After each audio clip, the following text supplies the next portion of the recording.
So good day everyone, I am Rebel and A. Lagare and I will be discussing the identification of learners with communication difficulty. So communication difficulty is oftentimes one of the most common red flags observed by family members, daycare workers, and early childhood teachers. Noted absence, delays, and difficulties in speech and or language then prompt family members to consult their pediatricians, who then make referrals to developmental pediatricians and other specialists. So, how do specialists determine a speech and or language problem? According to Howard 2013, there will be a comprehensive speech and language evaluation to determine the presence of communication disorder, and it involves several components. First, we have case history and physical examination. Assessment always begins with the case history that provides the specialist with the necessary background about the child's birth and developmental history, health records, achievement test scores, and adjustment in school. So, the case history and physical examination is the first step that the specialist will do. They will get the background information of the child, their developmental history, health records, and others for them to know how to assess the learner. Also, and next is hearing. Hearing is tested to determine whether an organic hearing problem is the cause of the suspected communication disorder. Hearing assessment is important because it helps children learn to talk and understand. When a child has difficulty hearing, the areas of the brain used for communication may not develop appropriately.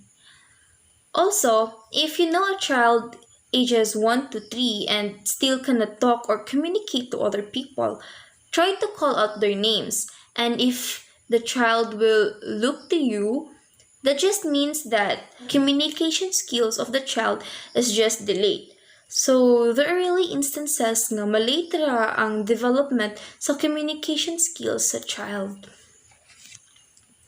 And next is articulation. A child's articulate skills are assessed, which includes identifying speech errors. So, in articulation assessment, it is to know if the learners can be able to produce sounds, words, and sentences which are clear and can be easily understood. Next is phonological awareness and processing. Phonological awareness and processing skills provide the foundation for beginning to read in young children, according to Adams, 2013. So, phonological awareness and processing and articulation is a bit similar. In articulation, it is about the motor functions that required to make a certain speech sound, while the phonological, it is when they can produce sound correctly but have trouble in putting sounds together correctly. So these two will always be together in evaluation to determine if a child has a speech or language problem. Next is overall language development and vocabulary. Formal tests may be used to measure child's overall language development and vocabulary, as these affect how well a child is able to understand and use language as spontaneous speech in academic setting. In overall language development and vocabulary, this supports the child's ability to communicate, and the test will able to know the child's ability to express and understand feelings, also to think and learn in academic setting. Next is we have assessment of language function.